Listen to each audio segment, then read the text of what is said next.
예, 오늘 본문 말씀은 32절에서 이렇게 주제로 나와 있는데, 그것은 뭐냐면은 나병 환자, 이제 피부병 환자가 이 피부병을 다 낫고, 나병이 다 낫고 이제 다시 이스라엘 공동체로 복귀를 해야 할 때 정결 예식을 행하게 되는데, 중요한 것은 가난한 자, 예물을 준비하지 못할 정도의 이 가난한 자들은 어떻게 이 정결 예식을 드려서 정결 의식을 행할 수 있는가에 대한 규례를 오늘 21절에서 32절까지에 대한 말씀입니다.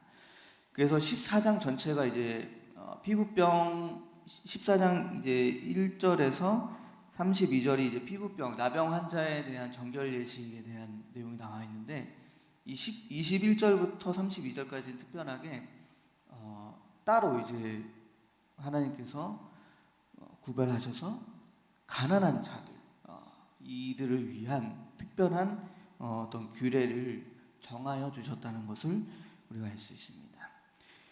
그래서 이제 1차적으로 이 정결 예식에 대한 의식을 보면, 1차적으로는 이 정결 예식은 제사장이 이제 그 진 밖에서 이 환자를 데리고 행합니다. 이스라엘 공동체가 머무는 그 진 밖에서 나병 환자가 정결해졌다고 이제 선포하게 되고, 그다음에 이 정결 의식을 치르고 나면은 이제 이스라엘 진내로 들어올 수 있었는데, 그리고 들어와서 1차 이렇게 하고서 2차 정결 예식은 1차 정결 예식을 치르고 나서 이 7일 후에, 그러니까 나병이 나은 지 8일 만에 이제 집행하게 됐습니다. 그래서 이때 제사장은 이 치유된 나병 환자를 위하여서 성막에서 속죄제, 그 다음에 번제, 이렇게 희생 제사를 여호와께 드리고, 그리고 이렇게 희생 제사를 드리고 난 다음에 비로소 이 나병 환자는 자기 장막, 이제 곧 이제 자기 가족에게로 돌아갈 수 있는, 이스라엘 공동체 속으로 돌아갈 수 있게 되는 것입니다. 그래서 1, 2차 정결 예식을 반드시 이제 행해야만 다시 공동체 안으로 돌아올 수 있다는 것입니다. 그런데 이 나병 환자들이 그때 당시 사회 상황에서는 어떤 자들이었을까요? 뭔가 이렇게 부유층에서도 뭐 있을 수도 있었겠지만, 대부분 소외되고 가난하고 이제 굉장히 이제 약한 소외된 소외 계층이었다는 것입니다. 그래서 이런 계층들은 대부분 사람들이 그때 당시 나병 자체가 부정한 것으로 여겼기 때문에, 그래서 이제 격리가 됐고 그와 함께 하려고 하지 않았기 때문에 원만한 사회 관계와 생활이 좀 힘들었을 것입니다. 그래서 경제 생활을 하는 것도 굉장히 어려웠겠죠. 그래서 이 나병 환자는 당연히 나병 환자들 가운데서는 굉장히 그 경제적인 어려움들이 있는 그 환자들이 굉장히 많았을 것이다, 이렇게 추정을 하는데, 그래서 이제 그런 환자들이 이렇게 예물을 준비할 여력이 안 되는데 어떻게 정결 예식을 치를 수 있겠는가? 1, 2차 예식을 반드시 치러야만, 나음을 받고서 정결 예식을 반드시 치러야만 이제 내가 다시 돌아갈 수 있는데, 이제 그 통로가 이제 그들에게는 없을 수도 있겠죠. 그러나 하나님은 그것까지도 다 섬세하게 바라보시고, 나병이 나았는데 예물을 준비하지 못하는 그런 형편에 처한 너희는 이렇게 하여라 라고 이제 오늘 말씀을 해주시는 겁니다. 그래서 이렇게 보시면 먼저 이제 속죄제, 그다음에 번제, 이것은 예물이 바뀝니다. 예물이 이제 변화되어서 산 비둘기, 그리고 혹은 집 비둘기 새끼, 이렇게 해가지고 예물을 바꾸게도 하십니다. 변경이 가능합니다. 이때 당시에 이 산비둘기, 집비둘기는 굉장히 흔한 동물이었습니다. 예물이었습니다. 그래가지고 산에 가면 잡을 수 있고, 그다음에 집에서도 뭐 이렇게 키우게 되고 뭐 집에서 이렇게 앞에서 잡을 수 있는, 그리고 고기 대용으로도 이렇게 먹을 수 있는 그 식량이 바로 이 비둘기들이 있는데, 그만큼 구하기가 쉽고 내가 조금만 힘쓰고 노력하면은 구할 수 있는 이런 것들로 하나님께서 그 재물을 대체해 주셨습니다. 그래서 그 재물에 대한 부담감을 조금 줄이고 이렇게 예식을 치를 수 있었고, 그런데 이제 중요한 것은 변하지 않는 그 재물이 있었습니다. 그게 뭐냐면 바로 속건제의 재물이었는데, 속건제의 재물 이렇게 보시면 24절부터 보시면 제사장은 속건제에 어린 양과 기름 한 록을 가져다가 여호와 앞에 흔들어 요제를 삼고, 속건제는 어린 양입니다. 그래서 25절에 속건제에 어린 양을 잡아서 제사장은 그 속건 제물의 피를 가져다가 정결함을 받을 자의 오른쪽 깃뿌리, 그다음에 오른쪽 엄지 손가락, 그리고 오른쪽 엄지 발가락에 바를 것이요, 이렇게 했습니다. 속건제의 제물이 변하지 않았던 이유는 뭐냐면, 대체할 수 없었던 이유는 뭐냐면, 이 속건제가 이제 문둥병자, 나병 환자들, 피부병 환자들이 이제 선민으로서 하나님과 맺은 그 언약에 대한 그 언약을 완전히 원상복귀하기 위해서 드려야 하는 가장 중요한 제사가 바로 속건제였다고 합니다. 그래서 이 속건제의 제물만은 어린 양을 잡아서 반드시 드려야 한다. 그러니까 이걸 보면서 제가 어떤 묵상이 되었냐면, 신분이 다시 하나님의 그 언약 백성으로 맺은 언약을 회복하게 되는 그 신분이 바뀌는 제사가 속건제였구나라고 했을 때, 오늘날에 우리가 마찬가지죠. 우리가 죄악으로 더러워진 우리의 신분, 우리의 영적 신분, 마귀의 자녀된 이 신분이 오직 어린 양으로 오신 예수 그리스도 보혈의 피로만 우리가 그 신분이 변하게 된다라는 그 진리가 오늘 이 구약에도 나타나 있습니다. 그래서 우리의 모든 영적 신분은 바로 예수 그리스도의 보혈로 우리가 깨끗게 되고 정결함을 얻을 수 있다는 것입니다. 그래서 이런 의미가 오늘 이렇게 있고, 그리고 또 보시면은 오른쪽 깃뿌리, 그리고 엄지 손가락, 엄지 발가락 이렇게 하는 것은, 여러분 보시면은 오른쪽 깃뿌리 머리 쪽에 한 곳, 그다음에 오른쪽 손가락은 우리의 상체에 한 곳, 그리고 우리 오른쪽 발가락은 우리 하체에 한 곳입니다. 그래서 이 의미가 우리의 전체 모든 것을 다 정결하게 해주신다는 그 의미가 있어서 그 제물의 피를 이렇게 여기 바르고 뿌린다라고 합니다. 그러니까 이제 더 이상 그 누가 우리를 부정하다고 할 수 없는 그런 상태고, 모두가 다 나아서 이제 다시 이스라엘 공동체로 돌아갔을 때 우리는 정결한 이 나병 환자들이 다 정결한 백성으로 다시 회복하게 되는 이 지금 규례를 보여주고 있습니다. 저는 오늘 이제 이 말씀 속에서 묵상하고 싶은 것은, 오늘 이 말씀에 계속 반복되는 이 문장은 이겁니다. 힘이 미치는 대로라고 이제 계속 반복됩니다. 22절에 그의 힘이 미치는 대로 산비둘기 둘이나 집비둘기 새끼둘을 가져다가, 이렇게 말씀하시고, 또 30절에서도 그는 힘이 미치는 대로, 그렇죠? 그리고 31절에서도 곧 그의 힘이 미치는 대로, 이렇게 말씀을 합니다. 힘이 미치는 대로 우리가 오늘 이 말씀처럼 예물을 잘 준비하고 예배를 잘 드려야 된다라고 이제 묵상이 되었는데요. 그러면서 한편으로 생각되었던 것이 뭐냐면, 가난하다고 우리가 하나님 앞에 예물을 드리지 못하는 것은 아니고, 그리고 가난하다고 반대로 또 우리가 가난하다고 하나님 앞에 그리고 사람들 앞에서 주눅들 이유도 절대 없다라는 것입니다. 그리고 또 가난한 사람을 우리가 한편으로 또 정죄하기가 굉장히 쉬울 수 있는데 가난하다고 우리가 그 사람을 너무 얕보고 정죄하면 절대 안 된다는 것입니다. 우리의 생각에는 어쩌면 이렇게 생각할 수 있습니다. 가난한 사람이 무슨 이런 예물을 드릴 수 있나? 그리고 내 먹고 살기도 바쁜데 안 해도 괜찮다. 이제 이런 생각을 우리가 갖게 될지도 모르겠는데, 그러나 하나님은 예물이 필요하신 것이 아니고 예물이 필요하신 것이 아니라 우리의 마음과 중심이 필요한 것입니다. 마태복음 6장에 보시면 이런 말씀이 있습니다. 내 보물이 있는 곳에 너희 마음이 있다.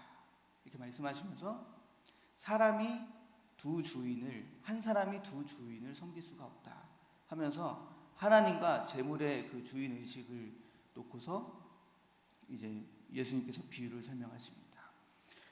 이 재물이라는 것이 얼마나 이 인간에게 마음을 혹하게 하고 모든 그 신경을 다 쏠리게 하는지 저와 여러분은 다 잘 알고 계실 것입니다. 그런데 우리가 그 속에서도 우리 가난한 상황일수록 더 그럴 수 있을 것 같습니다. 내가 지금 먹고 살기 바쁜 상황에 내가 이걸 하나님 앞에 드리는 것이 마땅한가? 내 가족에게 더 해야 되는 것 아닌가? 이렇게 우리가 생각할 수 있겠지만, 그러나 하나님은 액수가 중요한 것이 아니고 우리의 마음을 하나님께서 보신다라는 것입니다. 그래서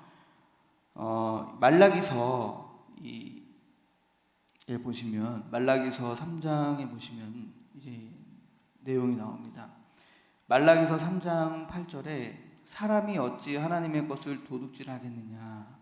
그러나 너희는 나의 것을 도둑질하고도 말하기를 우리가 어떻게 주의 것을 도둑질하였나이까 하는도다. 이는 곧 11조와 봉헌물이라 하시면서 이제 9절부터 보시면 너희 곧 온 나라가 나의 것을 도둑질하였으므로 너희가 저주를 받았느니라. 이스라엘 백성들이 지금 하나님의 11조와 봉헌물을 도둑질했다고 이제 하나님은 말씀하십니다. 그런데 이스라엘 백성들은 우리가 어찌 하나님의 것을 도둑질했습니까? 다 드리지 않았습니까? 이제 이렇게 고백을 하는데, 이제 10절에서 하나님은 이렇게 또 이스라엘 백성들에게 말씀하시는 것이 만군의 여호와가 이르노라 너희의 온전한 11조를 창고에 들여 나의 집에 양식이 있게 하고 그것으로 나를 시험하여 내가 하늘 문을 열고 너희에게 복을 쌓을 곳이 없도록 붙지 아니하나 보라. 온전한 11조를 창고에 드리라 이렇게 말씀하셨습니다. 온전한 11조. 온전한 11조가 뭘까 이렇게 고민하면서 찾아봤는데요. 창세기에 보시면 아브라함이 이제 하나님 앞에 11조를 드리는 내용이 나옵니다. 창세기 14장을 한번 찾아보시면 나오는데요. 창세기 14장 17절 20절입니다. 창세기 14장 17절 20절 제가 읽겠습니다. 보시면 아브라함이 그돌라오멜과 그와 함께한 왕들을 쳐부수고 돌아올 때에 소돔왕이 사회 골짜기 왕의 골짜기로 나와 그를 영접하였고 살렘 왕 멜기세덱이 떡과 포도주를 가지고 나왔으니 그는 지극히 높으신 하나님의 제사장이었더라. 그가 아브라함에게 축복하여 이르되 천지의 주제이시오 지극히 높으신 하나님이여 아브라함에게 복을 주옵소서. 너희 대적을 내 손에 붙이신 지극히 높으신 하나님을 찬송할지로다 하며 아브라함이 그 얻은 것에서 10분의 1을 멜기세덱에게 주었더라 하면서 이제 아브라함이 소돔에서 롯을 구한 다음에 얻은 그런 모든 것들이 이제 전리품을 이제 받을 수 있는 상황이 되었는데 소돔 왕의 것은 이제 나는 갖지 않겠다라고 이제 후반부에 나옵니다. 근데 그 앞서서 멜기세덱 살렘 왕 멜기세덱 이제 제사장이라고 나온 살렘 왕 멜기세덱이 아브라함에게 축복을 합니다. 지극히 높으신 하나님 축복 이 천지의 주제이시오 지극히 높으신 하나님이여 아브라함에게 복을 주옵소서.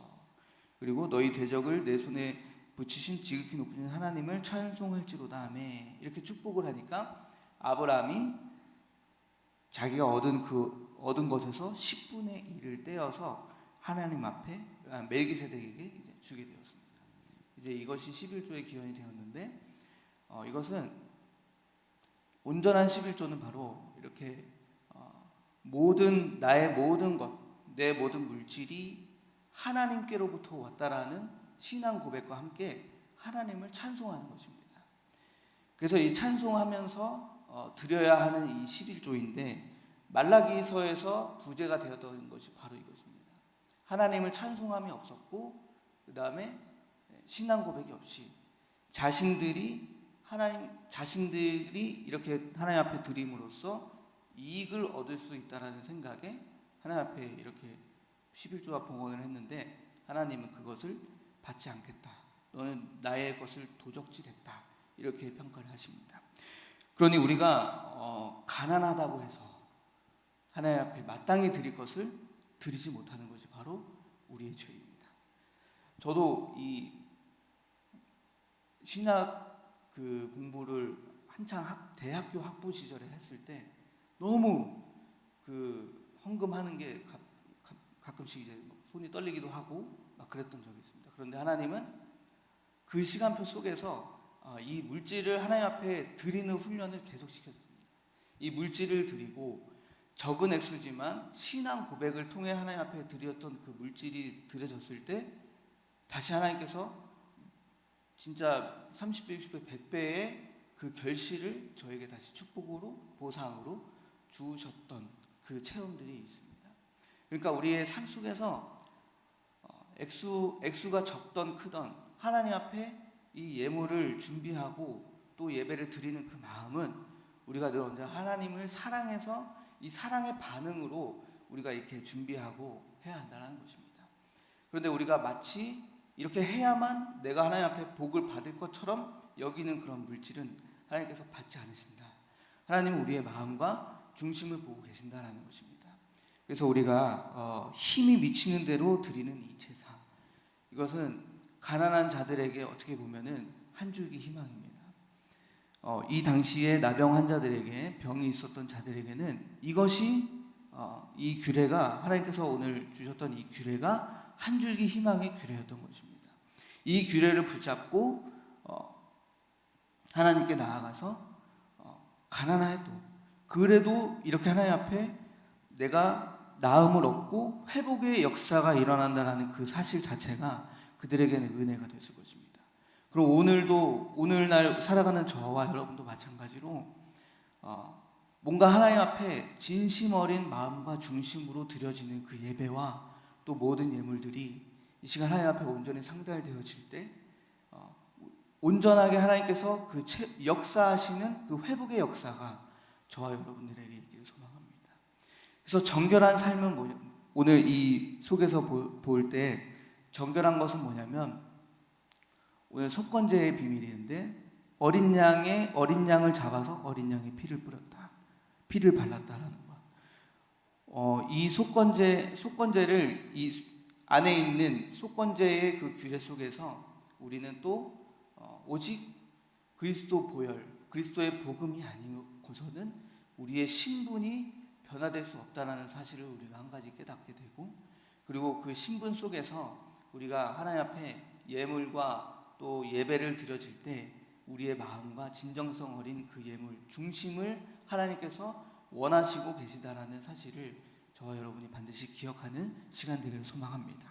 그래서 우리가 핑계할 것이 저는 이렇게 보면서 핑계할 것이 없구나라는 거 보고 이제 묵상이 좀 많이 됐습니다. 내가 가난하다고 해가지고 하나님 앞에 뭐 이렇게 예물을 안 드리게 된다거나 뭐 빼먹게 된다거나 이럴 수는 없는 것이고, 가난한 자도 하나님께서 살 길을 반드시 내어주셨고, 그리고 그 속에서 가난한 자가 그 속에서 또 이렇게 하나님 앞에 순종했을 때 따라오는 그 하나님의 은혜가 정결하게 되는 그 은혜가 반드시 있다는 사실입니다. 오늘 저와 여러분들이 승리하는 시간 되기를 소망합니다. 기도하겠습니다. 하나님 아버지 감사합니다. 오늘 가난한 자들의 그 나병 환자가 정결 예식을 하는 것을 통하여서 우리가 진정 어린 그 예물과 또 예배를 주님께 올려드리는 시간 되기를 소망합니다. 또한 아버지 하나님, 우리는 예수 그리스도의 그 보혈로 인하여서만이 우리의 영적 신분이 변화되는 것을 또 이 시간 이 구약 성경 속에서 또 깨닫게 됩니다. 그런 다른 것을 찾는 우리의 그 모습이 있다면 오직 이 시간 다른 것을 다 내려놓고 회개하며 오직 예수 그리스도의 복음을 추구하고 나아가는 우리 모든 큰나무 교회가 될 수 있도록 주님께서 허락하여 주시옵소서. 아버지 하나님, 또 전지학을 또 통하여서 모든 훈련 프로그램을 통하여서 이 복음을 선포하고 또 복음을 들을 때마다 하나님에 대한 사랑과 또 하나님과의 그 관계가 회복되어지는 깊은 역사가 있기를 간절히 소망합니다. 오늘도 승리할 수 있는 하루가 되게 하시며 사랑이 많으신 예수 그리스도의 이름으로 기도드립니다. 아멘.